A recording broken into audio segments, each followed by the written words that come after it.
Did you know that YouTube recently made some changes to their monetization policy?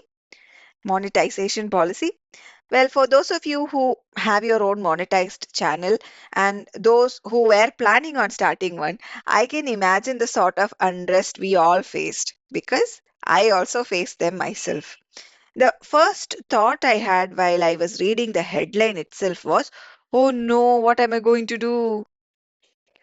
And then the frenzy started, gathering as much information about, the what are the policy changes as much as possible, evaluating how much I will be impacted with all those. And finally, now I have almost settled in with the fact that things are not going to be the same anymore. Now, you might be thinking why I'm blabbering about all of this in an MBA class, right? Well, because it has a very important lesson in it for us HR managers. Duh. Did you think I'll do some loose talk in a rapid roundup video that also? Anyways, you might be wondering what management lesson I'm talking about. The lesson here is all about understanding and managing change when it comes to organizations. Understanding change, it is not simply important for us HR managers anymore because it is essential for the survival of our organizations. So, what exactly is organizational change? Simply put, an organizational change is the process of making some adjustments to the way a company is working right now, whether it is tweaking the structure or upgrading its technology or shifting strategies or even redefining the culture of the organization. In today's fast moving world where technologies evolve faster than we can say AI, change is not just an option anymore, it is a necessity. Organizations that embrace change will grow, improve, and stay competitive. And those that resist, well, they often end up like a theater release only film in the age of Netflix. It is just like what Kunjuni Marsh said, വായിച്ചാലും വളരും വായിച്ചില്ലെങ്കിലും വളരും വായിച്ച് വളരുന്നവൻ വിളയും വായിക്കാതെ വളരുന്നവൻ വളയും. Just like that, if you can go with the change, you will grow, you otherwise you will perish. Now, let us dive into the nature of change. What is the nature of change? Change in an organization is not always the same. It wears different hats. Sometimes it is adaptive, like when the company slowly adds new features to it, like slowly updating your favorite app. Other times it might be totally transformational. That is, like, for example, when a bank decides to go completely digital, that is completely transformational. And then there is innovative change. What is that? This is where new ideas are brought in, like UPI transforming our digital payments or AI transforming our work culture. This is innovative change. And then there is also evolutionary change, which is more like a slow and steady journey, gradually evolutionary as per the changing times. We are slowly changing ourselves to maintain relevance, like that. That is evolutionary change. It is a little bit slow and steady wins the race kind of a change. And finally, there is the revolutionary change. This shakes things up completely, like a startup disrupting the entire industry. Can you think of a startup that has disrupted an entire industry? Think Airbnb, like that. Revolutionary. Understanding the characteristics of change puts us managers in a better position to work with it. Like, for instance, the scope of the change can tell us whether it is a small departmental change or a big company wide overhaul. What is the scope of change that we are looking at? Similarly, the pace of change, is it fast change or is it slow change? Whether the change has to be whether the change is having any urgency to it. That is the pace of the change. The direction of the change, it might be reactive, like whether if it is responding to some external pressure, then we say it is a reactive change. Or if it is proactive, like if it is planned ahead, if the change was well planned, then we say it is a proactive change. So based on the direction, we have uh, what is it? Reactive and proactive. Okay, some changes are very simple. At the same time, some changes might be very complex. It could involve multiple systems as well as people. Change also varies in impact, from minor process tweaks to major cultural shifts. And let us not forget about people, because every change involves stakeholders who support whose support is crucial, and successful change requires solid communication, leadership, and adaptability. To deal with all this change, we need to have something very special. And what is that? That is a change mindset. What is change mindset? This means we have to be open to new ideas. We have to be willing to adapt and be ready to take on challenges with a positive attitude. So basically we need to maintain a positive attitude. We have to be proactive towards embracing this change. Okay, so it is just like if you imagine your favorite mobile app that is getting constantly updated, correct? It can be annoying sometimes, I know, especially Samsung users. I can understand because I am also one myself. Every other day, update your phone, update your phone, update your phone. Oh, you, such a headache. Anyway, so it can be annoying sometimes, but at the same time, these updates are what keeps it fresh and relevant, correct? So, in the same way, organizations also have to develop this mindset, this change mindset, if they are to stay ahead. It helps employees also stay engaged, encourages innovation, builds resilience, and makes the company more attractive to top talent. Basically, the change mindset is like that secret ingredient in a recipe for success. Organizational change also comes with certain key themes. What are these key themes? First, there is the need to constantly adapt to external factors. Okay, why? What are these external factors? It could be market trends or it could be regulations, anything external, anything in the external environment. So we'll have to constantly adapt to the external environmental changes. That is one thing. That is one of the key themes there is. That innovation has to be there. That is the second part. Innovation is at the heart of change. Why? Because without new ideas, businesses are going to stagnate. So, the first thing is be open to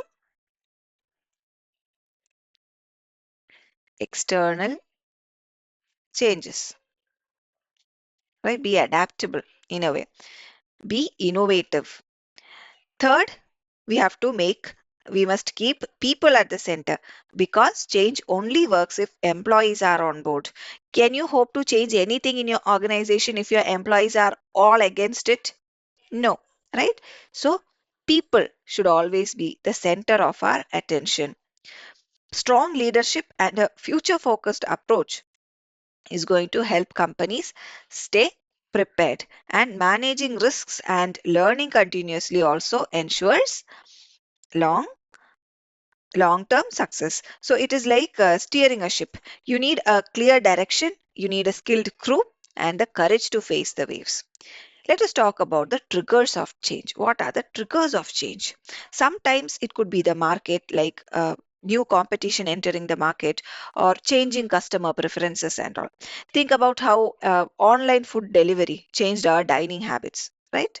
Like that, or Airbnb, AI. Sometimes this technology, that is why I said AI, like automation or AI, disrupting our traditional jobs. Sometimes it could also be internal, like a new CEO comes in with some bold ideas, or there is some restructuring happening, like that. These triggers often work together and they create a domino effect. Have you played domino? You know what is a domino? I'm sure you must have at least heard about domino. You might have seen some YouTube videos where they arrange small blocks, and then you push, just give one small block a push and everything falls down. That is domino. Okay, so that domino effect will be there. All these triggers for change, usually what will happen, there is one butterfly flapping a wing somewhere and the entire organization comes down, kind of a thing. Domino effect. One small change can lead to a whole chain of transformations. Now, before you guys get into the butterfly reference was for the butterfly effect and not domino effect and all, just hold your horses. I just told it to make you understand this whole concept so that if a question comes, you know how to write and make that answer you know, as required, long as required. Anyway, both internal and external factors affect change. I'm sure you must have understood, right? Internal factors like new leadership, external factors means technology, market, all these things are external factors. So it is natural to say that both internal and external factors will influence change. Internally, leadership, resources, skills, and the company's culture play a role. Externally, you have the economic conditions, laws, technology, social trends, all those things. Like, for example, during the COVID-19 pandemic, even the most traditional companies had to go almost overnight, they had to go digital, correct? Otherwise, you lose business. Other people who went digital will get the market, and you guys will be left behind. Doesn't matter. You have a legacy of 100 or 200 years, doesn't matter, right? It was like that during the pandemic. That is a textbook case of external triggers driving massive internal changes for an organization. Can you imagine the kind of change that the organizations had to go through? Not just organizations, us also being locked down in our houses with people who we only see between that short time span of 9 to 5 in office, and then before sleeping, whatever, how much we see our family members, right? Only that much time we were seeing them, and now we have to live with them for like 24 hours a day. For how many years, right? Like many, first it was like a few weeks, then it became a couple of months, and it went on to years. 2 years, I think, right? Yeah. Anyway, okay. So now let us not forget about the people that are involved in change, called the change stakeholders. These are the actors and or the stakeholders of change, like senior management. They provide the vision and the strategy. Middle managers, they are like the bridge connecting the top floor with the ground team, right? They are the lift in that organization. They, whatever senior management provides as vision and strategy, these guys have to get it done by the ground team. Employees, so the ground team, the employees, they are the real heroes because they are the one who have to actually adapt to this change and execute it and get it done, right? Whatever orders come from the top, who has to work? The employees. Right. Even customers also can influence change because their feedback shapes products and service improvements. Take Anu's classroom, for example. It is your comments saying what worked for you in a particular video, what didn't work, what are your suggestions, or topics that you suggest, please make a video on. These are the things that are driving the way I make videos for you also. Right. So you guys are change stakeholders as much as Anu's classroom is concerned. Correct.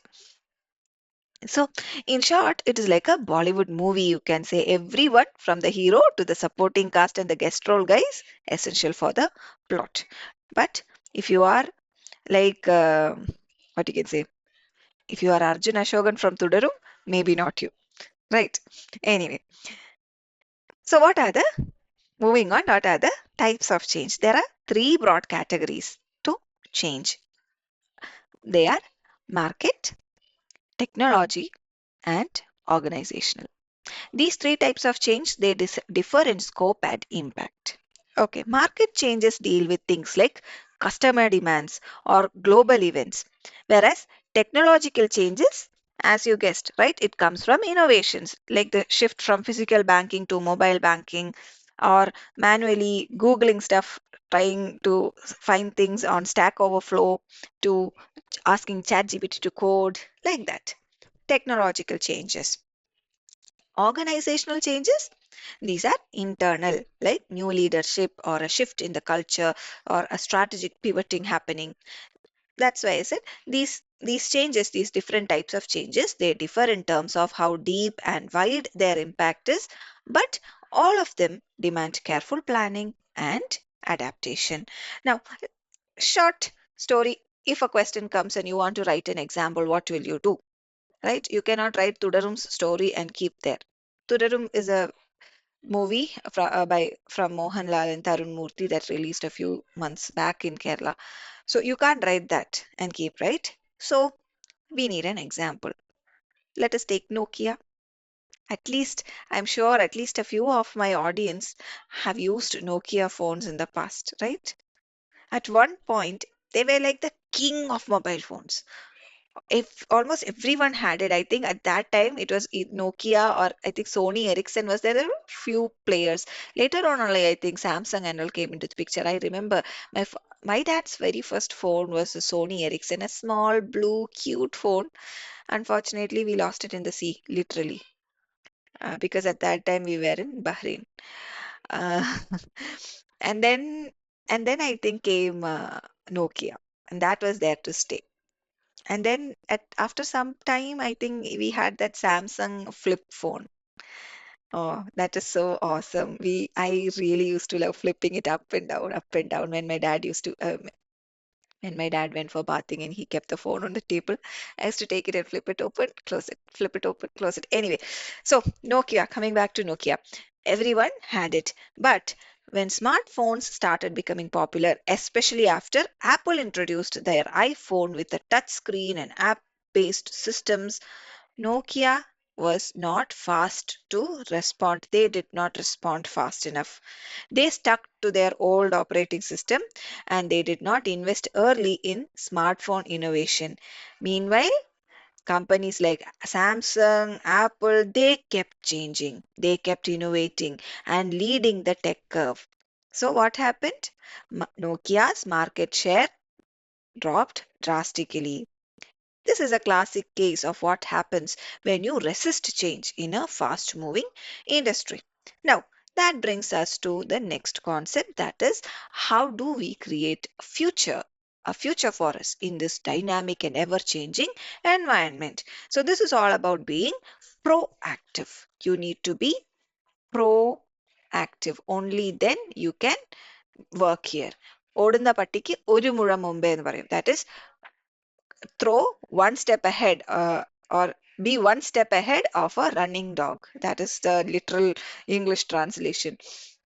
You have to be proactive.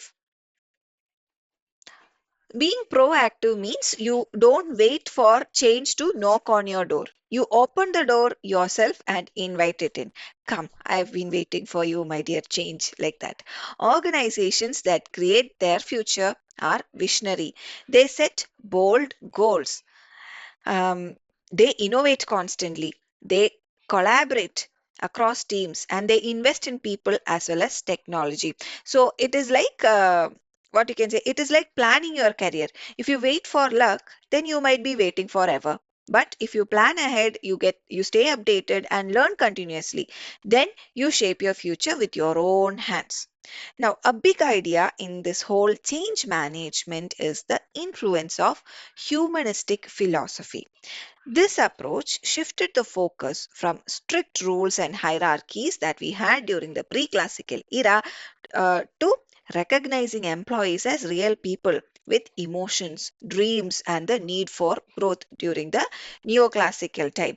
Maslow's theory told us that people want more than just a salary, they want purpose and recognition. So, companies like Google or Southwest Airlines and all, they took this idea seriously and they created cultures where innovation, freedom, and people matter. And guess what happened? This human touch made all the difference for them in terms of performance. Is there, can you imagine that there might be people on earth who don't know about Google? No, right? Maybe in the deep, deep, deep jungles of Amazon rainforest, but as far as we are concerned, I don't think anybody would not have heard of Google. It is that famous now. They have grown drastically and they have stayed strong in this ever changing environment. Yahoo went down, right? But Google stays. So that is the humanistic philosophy. Today's organizations are more complex and at the same time they are more ambitious than ever also. Why? Blame it on rapid technology, globalization, social expectations, or even intense competition. Right. It is like juggling while you are riding a bicycle nowadays. You've got to balance speed, focus, flexibility, and all of this you have to do it all at once. And this is what makes change not just a reaction, but a regular part of life nowadays. Constant tech disruptions, globalization, competition, societal change, all these things are modern challenges that managers and organizations are having to face. And each of these challenges bring in their share of change as well. Now, before we wind up, I want to touch upon Larry Greener's five-phase model. This is a very important model for us to know if at all a question comes for your examination for on based on this. I want you guys to write it properly. So, what is Larry Grainer's five-phase model? According to this model, organizations go through different phases like innovation, direction, delegation, redesign, and restructuring. Okay, each phase comes with its own challenges, so it requires different kinds of changes. Knowing this whole five-phase model helps managers anticipate what kind of change is coming next for us, and we can plan accordingly. So it is like growing up. The challenges you face in college are different from those you face in your first job or when you become a manager later. But each stage helps you grow stronger if you are ready for it. So let us take a look at this model in a little bit detail. So, Larry Green has five phases of growth: innovation, direction, delegation, redesign, and restructuring. I want you all to meet Sattvic Sweets. I know we have not been talking about Sweets for some time now, right? In this HR series. So, don't worry, we have not gone anywhere. Here we are back. Let us try to understand these five phases of growth through Sattvic Sweets. So, initially, it is a founder only initiative. Okay. So, what happened? Let's assume for now that this wonderful woman, Priya, okay, one disclaimer, this is not based on any real life people, and if at all it looks familiar, then this is pure coincidence. Okay. So, yeah, on that note, let's just randomly give this person, this owner's name Priya, or no need. I'll give it myself so that there is no claims. Okay. Yeah. So it is my initiative. I am the founder of Sattvic Sweets, for example. Now, if you are writing this in as an example, then you be the owner. I have no issues. Okay. So what happened? I've decided that I want to open a sweet shop that is having sweets of Sattvic nature. Okay. So what happened? What happens over here? This is an innovation, right? This phase, the focus is on building the business. So I have to go and get a market for myself for Sattvic Sweets amongst all the big players like Haldirams and whatever, right? So this phase is most common in such startups or founder-led companies. But don't worry, this stay I mean don't I mean not worry, but don't assume that this is only limited to them. Okay, this could happen even in well set organizations, in older companies also, but that happens either at a very early stage of their growth, or maybe if they are trying to launch a brand new division or a product line, only at that time. But this first stage of growth, that is while the company is just starting. Okay. So PLC phase, that is beginning stage, the very first stage, growth stage. No, sorry, not growth stage, the introductory stage. That is where the growth through innovation happens. So, like, let's say, for example, this Sattvic Sweets, I've put it, I've opened a shop, and my shop is becoming popular through my unique sweet recipes. Okay, so it is slowly growing. Now what happens? As the business expands through this innovative idea, I will need professional managers as business expands. So here the crisis is for leadership. Maybe I started it myself as a one small one shutter shop, But I'm seeing that there are a lot of people coming in for the sweets, so maybe I have to expand it to one more locality, something like that. Or I might not, it might be a lot of orders that I need people to help me make it. So to manage them, I might not be able to manage the customers and everything. I need leadership, right? I need experienced people coming in, professional managers, as my business is expanding. So the challenge in this stage is basically the leadership crisis, need for professional managers. Okay. The As Satvik Sweets expand, now I hired a manager to oversee. Okay. Pardon my drawing skills. I am not a very good drawer per se. Okay. So pardon my drawing skills. Anyway, I've hired a manager. Let's name him Rahul. Any Rahuls listening to me? Give a thumbs up. Okay. Um, I've or why Rahul? Why not Rohita also? I hired two managers. Okay. Yeah. Rohita as well. Any Rohitas listening to me? Give a thumbs up again. Okay. So I hired managers to oversee the production and sales. Now what happens? What could be the crisis over here? See, earlier it was a one shop thing. Maybe I might have had one or two people who might be helping me to make the sweets and things like that, or maybe it was just me and a few I mean, few folks who I know personally. But slowly, as the things expand and the leadership comes in, and also I might have hired a lot of other people also. You know what would have happened there? There could be so the OG employees, they might have had their say in almost everything till that point. But now there is a leadership, there is a manager, and they have to work according to their whatever they are saying. So what is the crisis here? It is autonomy crisis. Autonomy crisis happens. Employees want more decision making freedom. They are not getting it anymore. There is a manager. Things are going through them.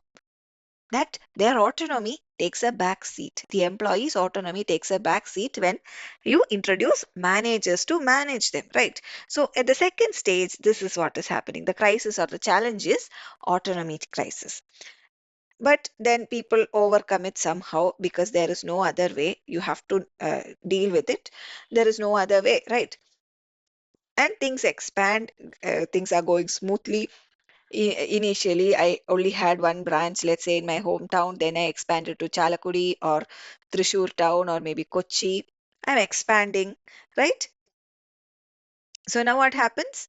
Authority gets given to the middle managers so that there is faster decision making.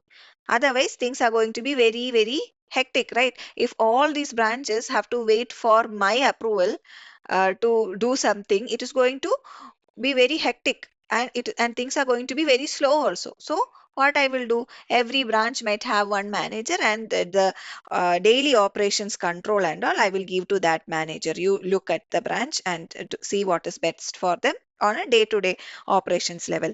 What is the crisis over here now? Earlier I used to be contacted for every small things, right?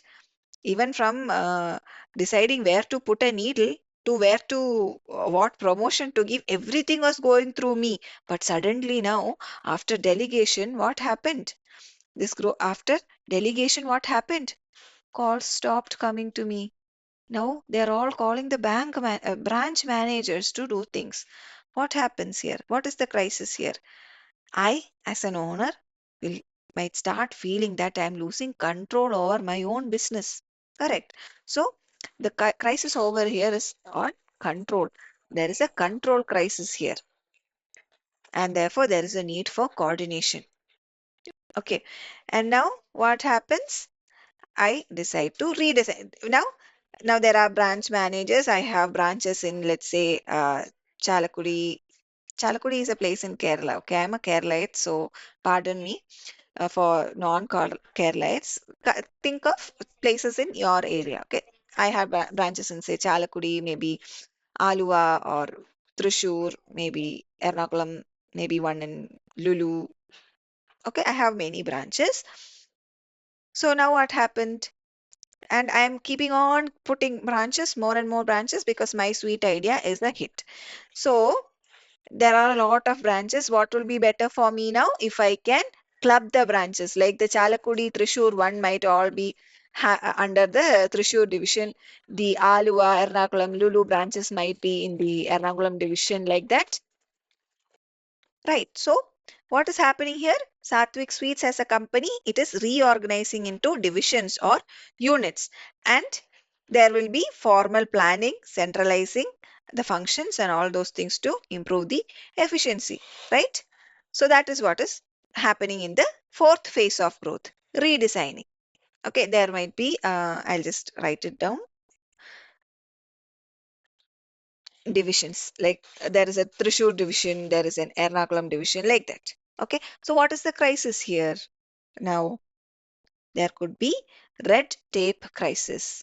And red tape crisis means there are too many rules, too many approvals and reports. So what is going to happen now? It is going to slow down work and reduce the flexibility.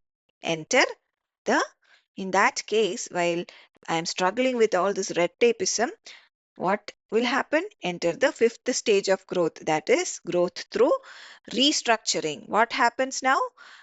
Sattvic Sweets is going to break all its bureaucratic barriers by creating flexible teams, promoting teamwork, and even encouraging open communication. Like, I've decided that I'm going to remove the rigid reporting lines, and I'm going to set up cross branch innovation teams, and maybe even give the branches more freedom to try new recipes and promotions as per their regional stuff, right? Like, for example, the branches in Kerala, they can do promotions during Onam, but Onam doesn't make much sense in, say, Mumbai or Punjab. For them, it is their own regional festivals, right? So I'm giving freedom to try new recipes, just like how we have a branch wise, in MNCs and all, state wise, we have national holiday changes, few national holidays change state wise. So this is all, you can say, think of it as a growth through restructuring phase kind of changes. Okay, so those are the uh, five phases. So in the fifth phase, what could be the challenge here? What could be the crisis here? Once I have restructured it like this, now there is no more room to grow internally. I have done everything I can to grow internally. See, from the from a small shop somewhere in Chalakudi or somewhere else in Thrissur, I've grown to something national, and I have tried my best to restructure myself so that every operation is as good as possible. Now, there is no more growth room for me to grow internally as a single company. Okay, so that is the crisis here. The internal growth has growth limit has been reached. So now what I will do? I will look for options outside, and that doesn't mean simply expanding globally. It means the company has maximized all possible internal growth, and it is now going to look for alliances or acquisitions or entering new markets to expand further. Like, maybe I might acquire some companies, or I might enter alliances with, say, Haldirams or something else to better my product line, something like that. So I expand outside. So that will be my next stage of growth. But Larry Grainer's five phases of growth, it ends with the growth through restructuring. Okay, but the crisis here in this stage is internal growth limit. Okay, so those are the five phases of growth as per Larry Greiner. I hope we have got an understanding of it. Now, let us uh, once again quickly go through the what you can say, just do a quick recap, right? What are the stakeholders? Who are the people involved in change? The senior management, the top and the middle level management, the employees, the customers, suppliers, investors, all of those guys. What are the types of change? Market, technological, organizational, right? Then we talked about the humanistic philosophy, the modern challenges, the five phases model. We spoke about the key themes in change. Like we have to be open to external changes, we have to be innovative, we have to be adaptable. We should always keep the people as the center of our focus. Leadership has to comply, leadership has to be on the same page, right? All those things, the key characteristics we saw. What is organizational change? What is change itself? It is a constant thing and it is essential because of the technological and societal shifts, right? So, from all these things, I hope that you are aware by now that managing change is not all about avoiding uncertainty, but it is all about learning to ride the wave instead of getting swept away by it. Whether it is adapting to a new policy, or learning a new tool, or leading a transformation, change is part of our professional lives. And just like deadlines and chai breaks, change is also here to stay. Embrace it, plan for it, keep moving forward. That is how great organizations and even great careers are built. All right. So I hope this session helped you understand the important concepts of Unit 1. If there is any topic that you feel you need more explanation from Unit 1, please let me know in the comments below.